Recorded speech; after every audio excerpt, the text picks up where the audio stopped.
ছাত্রছাত্রীরা আমরা transformation of sentence শিখছি। ট্রান্সফরমেশন মানে হচ্ছে পরিবর্তন, আর ট্রান্সফর্ম থেকে ট্রান্সফরমেশন কথাটা আসছে। এটা হচ্ছে ভার্ব, ট্রান্সফরমেশন হচ্ছে ভার্ব, আর ট্রান্সফর্ম হচ্ছে ভার্ব, আর ট্রান্সফরমেশন হচ্ছে নাউন। ট্রান্সফর্ম থেকে ট্রান্সফরমেশন মানে চেঞ্জ, এটাকে আমরা কি বলবো? চেঞ্জ।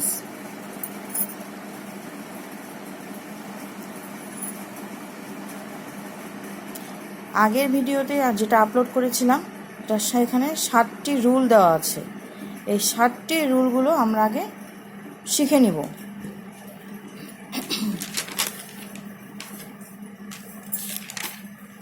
এটা আমাদেরকে মেমোরাইজ করতে হবে। প্রথম রুলটা দেখো, আমি এখন এই প্রত্যেকটা রুলের একটি করে অথবা 2টি করে এক্সাম্পল তোমাদেরকে দিয়ে দিচ্ছি। Number 1, 2 plus non finite verb. কোনো সেন্টেন্সে, সিম্পল সেন্টেন্সে যদি 2 প্লাস নন ফাইনিট ভার্ব থাকে এবং সেটি যখন আমরা কমপ্লেক্স করব তখন সো দ্যাট দিয়ে কমপ্লেক্স করব, এবং সেখানে একটি মেইন ক্লজ থাকবে এবং one or more subordinate clause থাকবে, এবং কম্পাউন্ড করার সময় অ্যান্ড অর দিয়ে কম্পাউন্ড করব। কম্পাউন্ড সেন্টেন্সে 2টির বেশি মেইন ক্লজ থাকবে। মেইন ক্লজ এখন একটু বুঝিয়ে দেই। মেইন ক্লজ কি? ক্লজ কি? একটি পূর্ণাঙ্গ সেন্টেন্সকে আমরা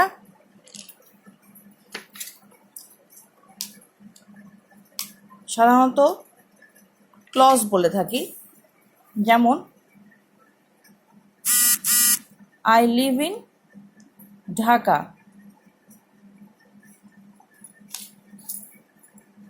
এটা হচ্ছে একটি সেন্টেন্স। এই সেন্টেন্সে যদি আমি এটা বাড়াতে চাই, আমি আরও কিছু কথা এখানে অ্যাড করতে চাই, তখন যদি আমি বলি I live in Dhaka which is a mega city, তাহলে কি হচ্ছে? সেন্টেন্সটা বড় হয়ে যাচ্ছে না? অবভিয়াসলি। তো এখানে হুইচ দিয়ে আমি এই সেন্টেন্সটাকে আমি তৈরি করলাম হুইচ ওয়ার্ডটা দিয়ে। এখানে ইজটা কিসের পরিবর্তে বসছে? ঢাকার পরিবর্তে। তাহলে এখানে আমরা 2টা সেন্টেন্স পাচ্ছি। এক হচ্ছে I live in Dhaka, Dhaka. তাহলে এই ইজটা কিসের জন্য বসলো? এই ইজটা বসলো ঢাকার জন্য। তাহলে আমি এটাও লিখতে পারি Dhaka is a mega city, right? এখানে 2টা সেন্টেন্স পেয়ে গেলাম। এই 2টা সেন্টেন্স আমি একটা সেন্টেন্সে তৈরি করলাম, এবং এই যে সেন্টেন্সটা আমি প্রথম সেন্টেন্সে অ্যাড করলাম, এই অ্যাড করার পরে এখানে 2টা ক্লজ চলে আসলো। কয়টি ক্লজ? 2টি ক্লজ। সেন্টেন্সে এটা একটি ক্লজ এবং এটা আরেকটি ক্লজ। সাধারণত সাবজেক্ট প্লাস ভার্ব দিয়ে একটি সেন্টেন্স গঠন করা সম্ভব। যখন দেখি 2-এর অধিক মেইন ভার্ব থাকছে, তখন আমরা সেটাকে আরেকটি নতুন ক্লজ হিসেবে গণ্য করব। আশা করি বুঝতে পেরেছ। আমি ক্লজ আজকে শিখাবো না, আমি আজকে ট্রান্সফরমেশন শেখাচ্ছি। তাই রুল নাম্বার 1 যেহেতু তোমরা জেনে গেছো, তাই আমি রুল নাম্বার 1 অনুযায়ী আমি এক্সাম্পল তোমাদেরকে দিয়ে দিচ্ছি। একটি এক্সাম্পল দেখো, Rita give me some money to buy something. What does it mean? Rita একটি মানুষের নাম। Rita gives me some money, কিছু কি দিল, মানি দিল, টু বাই, এই যে to buy, this is the rule অনুযায়ী to plus verb, non finite verb, to buy something. Rita আমাকে কিছু টাকা দিল, কিছু কেনার জন্য, টু বাই, তাহলে এটা হচ্ছে সিম্পল সেন্টেন্স। Y simple? এখানে রিতা একটি মাত্র সাবজেক্ট, একটি মাত্র ফাইনাইট ভার্ব, আর কি থাকবে, এবং একটি মাত্র ক্লজ থাকবে, এটা একটাই এক ক্লজ। ক্লিয়ার? এটা যখন আমরা কমপ্লেক্স করব তখন কি আছে রুলে, সো দ্যাট দিয়ে কমপ্লেক্স করব, রাইট? সো দ্যাট, তাহলে সো দ্যাট দিয়ে আমরা কি, সো দ্যাট মানে হচ্ছে যাতে। রিতা আমাকে কিছু টাকা দিল যাতে আমি কিছু কিনতে পারি। তাহলে এখানে মেইন সাবজেক্ট কোনটা? রিতা। রিতা বসিয়ে দিলাম, তারপরে কি হবে, ভার্বটা বসিয়ে দিলাম, অবজেক্টও বসিয়ে দিলাম, এটা একটি ক্লজ হয়ে গেল। ঠিক আছে, আরেকটি ক্লজ, টু বাই সামথিং। তাহলে কি কিনবে, কে কিনবে, কাকে দিল, আমাকে দিল, তাহলে আমি কিনবো, তাই নাকি? তাহলে এখান থেকে এই মিটা থেকে আমি একটা সাবজেক্ট পাচ্ছি, আই। মি হচ্ছে পজিটিভ ফর্ম আর আই হচ্ছে subjective form. I can buy something. তাহলে পুরো সেন্টেন্সটায়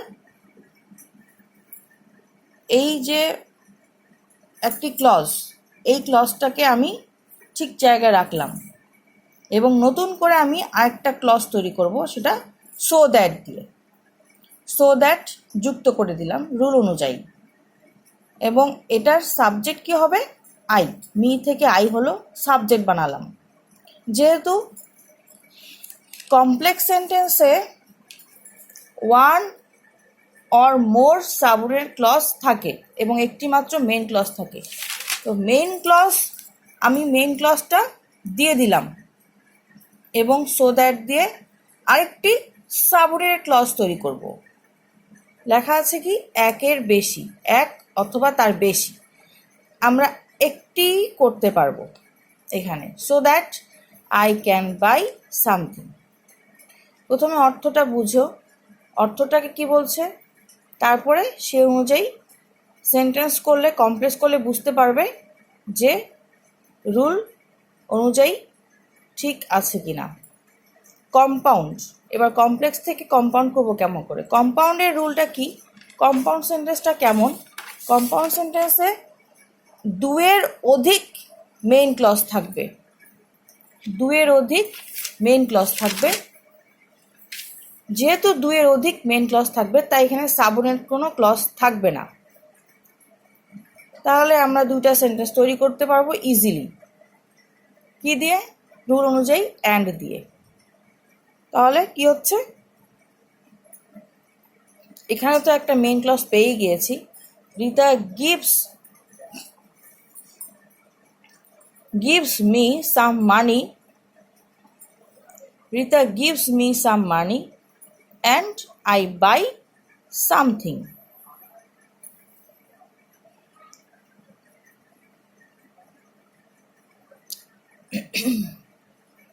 নিশ্চয়ই বুঝতে পেরেছো। বি নাম্বারটা দেখো, we need food to live properly. এখানেও একই ধরনের সেন্টেন্স পাওয়া গেল, এটা হচ্ছে to live, to plus non finite verb. এখানে একটি ভার্ব আছে, তারপরও আবার আরেকটি ভার্ব আছে, টু প্লাস ভার্ব। এটা কিন্তু নন ফাইনাইট ভার্ব বলে, টু প্লাস ভার্বটাকে আমরা নন ফাইনাইট হিসেবেই গণ্য করি। তো এটা কমপ্লেক্স করবো কেমন করে, কমপ্লেক্স করব উই নিড ফুড, এটা তো একটি সিম্পল সেন্টেন্স হচ্ছে, একটি ক্লজ হয়ে গেল। তো এখানে আরেকটা ক্লজ দরকার, সাবঅর্ডিনেট ক্লজ তৈরি করতে হবে। সাবঅর্ডিনেট ক্লজ তৈরি করার রুলস হচ্ছে সো দ্যাট দিয়ে, যেহেতু টু প্লাস লিভ আছে, টু প্লাস ভার্ব আছে, নন ফ্রেন্ড ভার্ব, তাই আমরা এটা সো দ্যাট দিয়ে করবো। তো উই আছে এখানে, উইটাকেই আমরা ডাবল করব, ঠিক আছে। সাবঅর্ডিনেট ক্লজ যেহেতু করতে চাচ্ছি, তাই আমরা উইটাকে ডাবল করব। সো দ্যাট আমি যুক্ত করে দিলাম, তারপরে উই বসালাম, উই, তারপরে as usual can live properly. এই যে টু লিভ, টুটাকে আমরা ক্যান করলাম আর লিভ প্রপারলি করলাম। Is it clear? Compound sentence, ঠিক আছে। দেখো কম্পাউন্ড সেন্টেন্স, আমি আবার বলছি, কম্পাউন্ড সেন্টেন্সে দুটি মেইন ক্লজ থাকবে।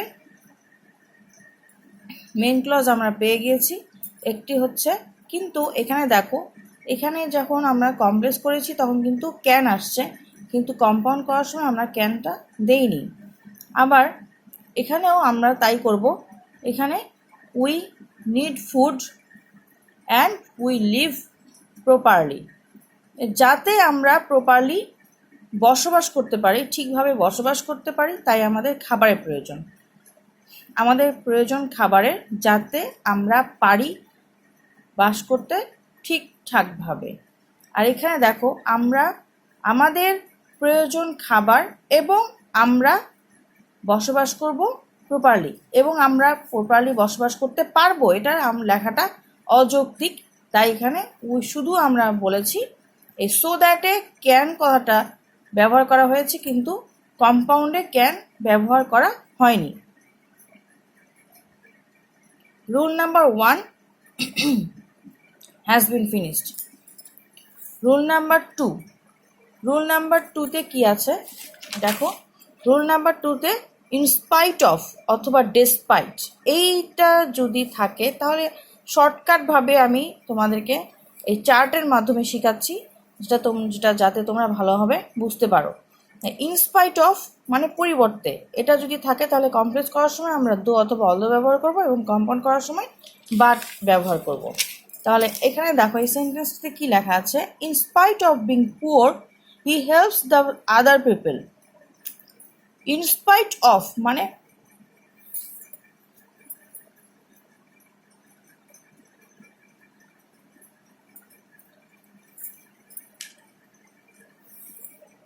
সরি, এই সেন্টেন্সটা আমি তোমাদেরকে এখন দিচ্ছি না, এটা অন্য আরেকটা তুমি rule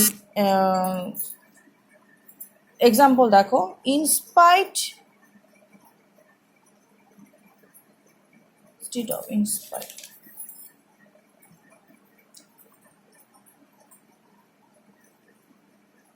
in spite of, in spite of মানে হচ্ছে সত্ত্বেও, ইনস্টিড অফ হচ্ছে পরিবর্তে, আর ইনস্পাইট অফ মানে হচ্ছে সত্ত্বেও।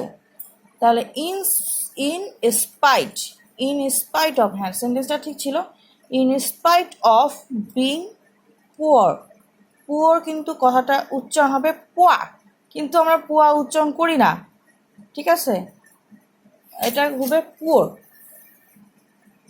পুয়ার দ্য আদার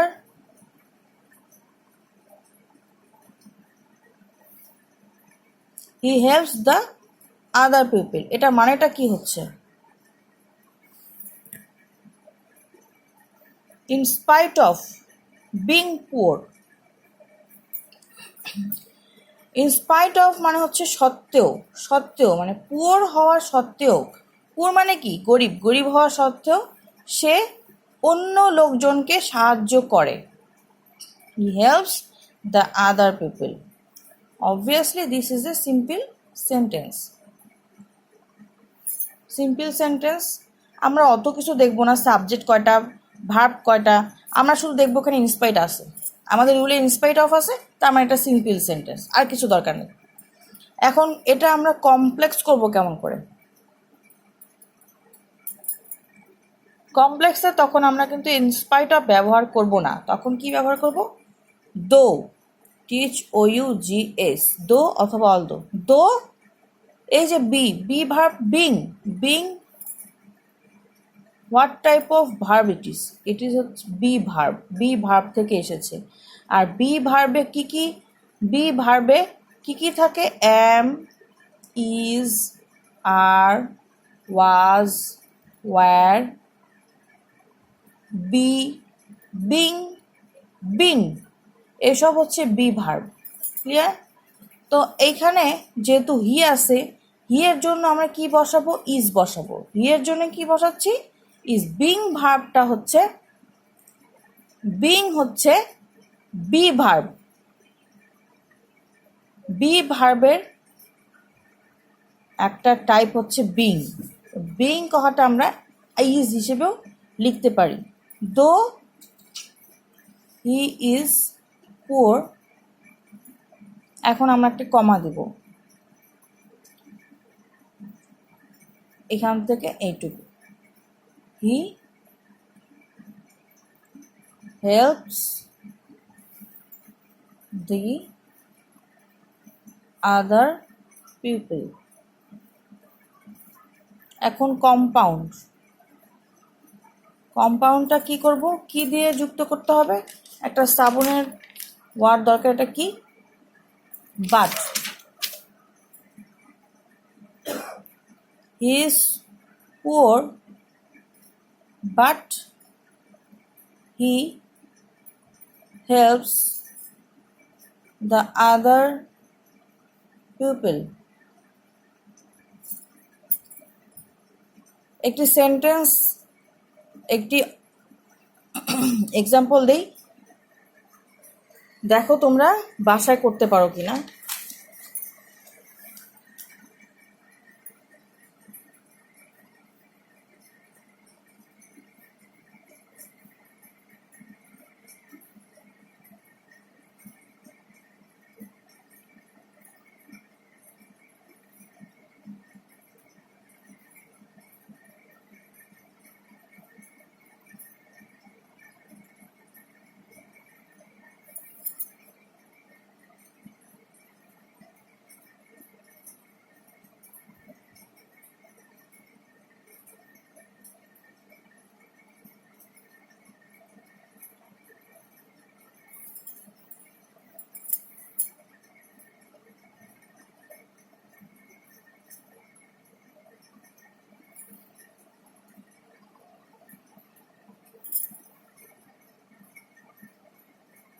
এটা কমপ্লেক্স করো এবং কম্পাউন্ড করো। কি আছে? ইনস্পাইট অফ বিং রিচ, সে ধনী হওয়ার সত্ত্বেও, he did not help the poor people. Subject কিন্তু একটা, হি। একটি মাত্র ফাইনিট ভার্ব, হেল্প। ঠিক আছে? তাই এটা সিম্পল সেন্টেন্স, এত কিছু দেখতে হবে না। ইনস্পাইট অফ আছে তাই এটা সিম্পল। ক্লিয়ার? এটা এখন আমরা কমপ্লেক্স করব কিভাবে এবং কম্পাউন্ড কীভাবে করব, এটা এই রুল অনুযায়ী আমাকে করে দেখাবে। এটা তোমাদের হোমওয়ার্ক। ওকে, গুড নাইট, থ্যাঙ্কস।